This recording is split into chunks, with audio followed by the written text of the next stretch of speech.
Come on. I'm David Ward, I'm product manager for Giant. I'm basically a professional bike geek, and I'm here to talk about what we do from Giant.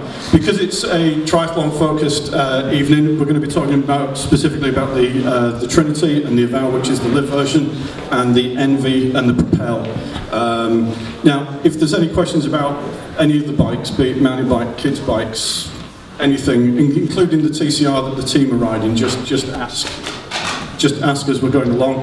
I'll be here until the end of the evening if you've got any questions. If anything strikes you in the middle of the night, then if you drop an email to the info email address that you can find on our website, just title it "question for Dave," it will find me. So the geekier the better. Okay, just a bit of information on Giant. There is a popular misconception that we're a big American brand. We're not. We're a massive Taiwanese brand. Everything started back in 1972.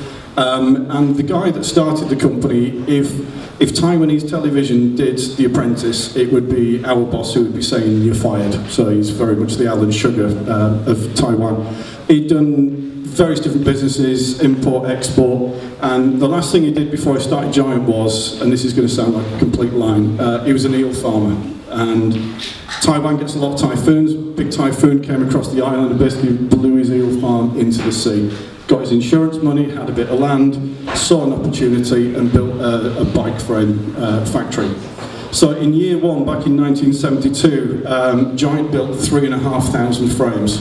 3,500 frames is now a third of a day's production in one of our factories in China. So it's we're on schedule this year to build between 7.5 and 8 million bikes. So we've been Giant since '72, but by coincidence we are the biggest in the world now.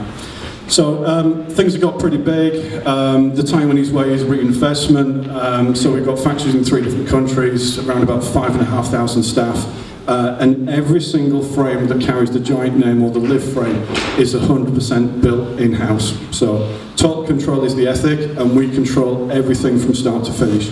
So on the aluminium side of things, we even smelt our own aluminium. We extrude our own tubes. We do all of our own forming. It's anal retention gone crazy from a control point of view. So everything from the raw billets of the alloys, materials that go into the aluminium alloys, right the way through to the finished painted bike going in a box, it's 100%. With the carbon side of things, we don't make the filament, but we do everything from the filament. So as the marketing department says, we go from filament to frame. So, and everything is done completely in-house to the point where we design our own resins. Again, it's just that anal retention going absolutely crazy, but it gets us the product that we've got. Okay, it's kind of ironic that probably the least aerodynamic person in the building is going to talk to you about aerodynamics, but I'm going to tell you what I know.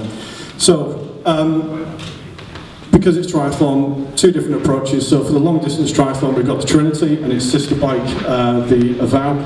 And then for the shorter distances, Olympic or sprint distance, we've got the Enve, which is the Liv.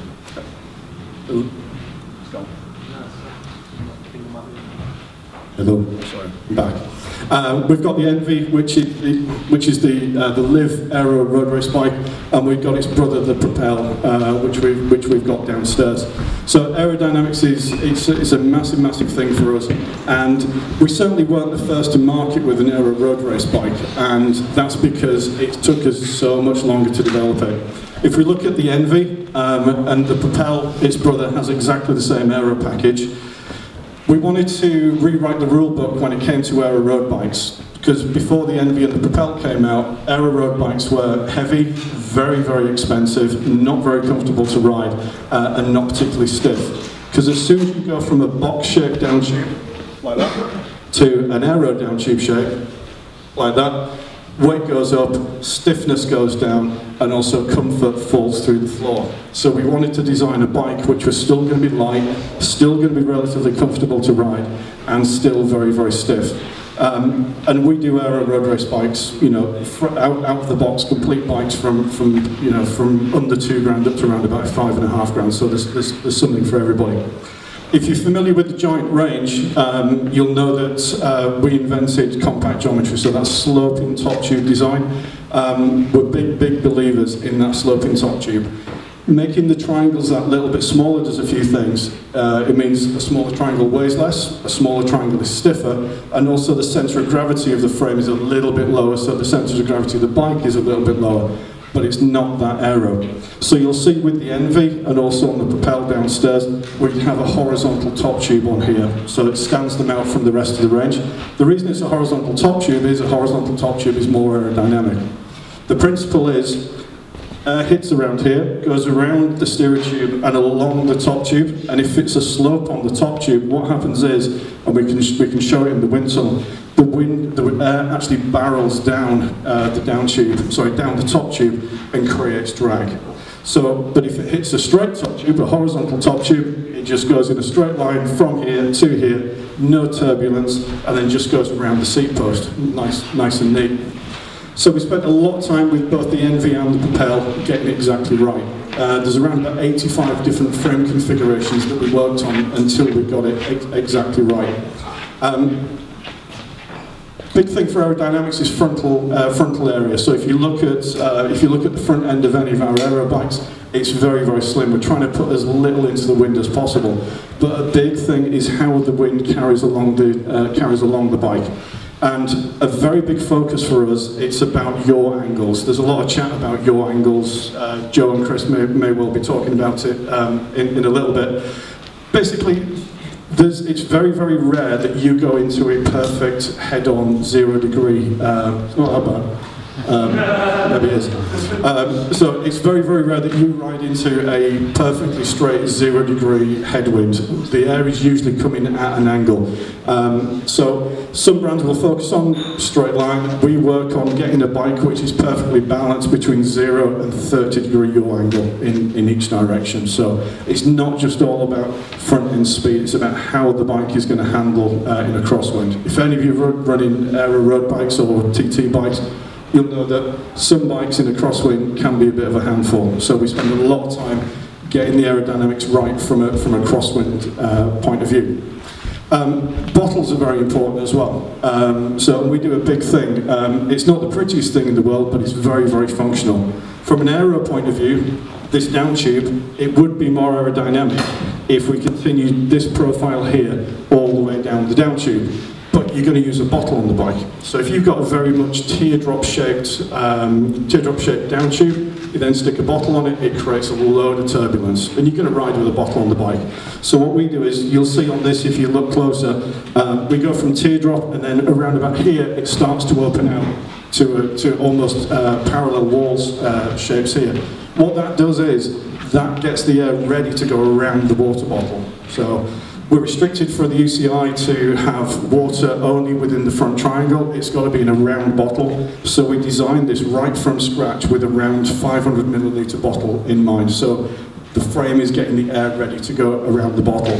So brakes hidden from the air as much as possible. And we wanted to make this bike workable, very easy to work on, very, very tunable. So it's not a full-day job if you want to change cables, for example. So cracking bike, like I say, it's light, it's stiff, it's more compliant than pretty much every aero road bike out there, and it's genuinely affordable at every level. Okay, moving on to the Trinity. Anybody here doing long-distance triathlon, Ironman, 7.3s? Time trials, I do. Okay, thank you, Will. Right. The Trinity. We launched this bike in 2016 along with the Liv Avow. We started working on this bike in 2010. It took us 6 years to get this thing ready. So big investment. So the Enve and the Propel, like I said, it took around about 85 frame configurations to get it right. This was around about 250. Some of them didn't get off the drawing board, some of them we made 3D models, some of them went through something called CFD, which is Computational Fluid Dynamics, which is an aerodynamic program you can run on a high-power computer, and some of them got to the wind tunnels, some got to athletes, but it took us 250 goes to get it exactly right. And that's because air is really fickle, so it's a really bad thing to work with. So aerodynamics, the slightest change will make a massive, massive difference. The predecessor to this bike was a great bike as long as you had a proto mechanic backing you up. The big brief for this bike was to make it good enough for Tom Dumoulin, good enough for Matt Bottrell, and good enough for everybody. And it had to be easy to work on, it had to be adaptable, as well as having good hydration system on there, having the bento box on there, and you know, being very, very aerodynamic. It is the most aerodynamic UCI legal TT bike on the market. The frame does carry a UCI approval sticker. We do two different configurations. The complete bikes are triathlon ready, long distance triathlon ready. We also do a frame set which is UCI ready. The frame itself is identical. The difference comes in the depth of the fork. You'll see that this fork is very, very deep. Triathlon, no problem. The UCI, hate it. So we have a different fork, we have a different design of base bar, we have different fairings covering the brakes. You can't use the bento box with the UCI bike, and you also can't use the hydration system. So, so it took a hell of a lot of doing. So we took the view that time trialists would probably rather build the bike from scratch. So we did that as a frame set. The question we get asked a lot with this bike is, why do we put these wheels on it? And we've got a fairly basic pair of aluminium wheels on here. We refer to them as training wheels. The reason we put these in, and we had hours and hours and hours of conversations in the office in Taiwan about what wheels to put in this. We almost put no wheels in it, because we came to the conclusion whatever era wheels we put in it, they'd be wrong. If we put tubs on it, you'd want clinches. If we put clinches on it, you'd want tubs. If we put 80mm on it, you'd want 60mm. If you want 60mm, you'd want 100mm. So we decided, let's just put some training wheels in it, and it's gone down a treat. So what we're finding is, most of the guys who are buying these bikes have got a pair of wheels, got a preferred brand, got preferred depth, depends on the kind of courses that you're riding. So it's worked out really well. So that's why the wheel spec doesn't necessarily match the rest of the bike. So from a hydration point of view, we've learned. We launched this bike last year. Anybody here got a Trinity? Cool. One of last year's? No, brand new one. Oh, cool. Right. You're all right then. So if anybody had the 2016 version, you'll know that the bento box was a bit of a pain. It got a little bit flappy, and the hydration system, the bottle on the front, maybe wasn't as securely mounted as it possibly could have been, maybe wasn't as big as you maybe wanted it to be. So we've changed it, we've listened, and we've changed what's going on. So if any of you did have a 16 bike, what we've got brand new bento box, supply that free of charge, and a brand new hydration system with a bigger volume and much more secure. So we tried to make it all as easy and adjustable as we possibly can. For this year, we've changed the height at the front end as well. The 16 bike, you could put 40mm of spacers underneath the armrest. The requests were coming through for more, so the 17 bike, 60mm of spacers, and that can be retrofitted onto the 16 bike. So we're trying to evolve the bike, and there's another little evolution for 18 as well, which is coming. It's not massive, but it just makes tiny little differences. So, so along with this bike, we've got its sister, which is the Avow, which is downstairs. Stunning bike. It's got pretty much the same aero package, same hydration system, same bento box. The only difference really with that frame is that it was never designed to be UCI legal. So the Avow is very much an out-and-out tri-bike, whereas the Trinity is designed to be, you know, it's got two personalities. So it's a UCI-friendly TT bike with the right fork on it, and it's a very, very good triathlon bike if that's what you need.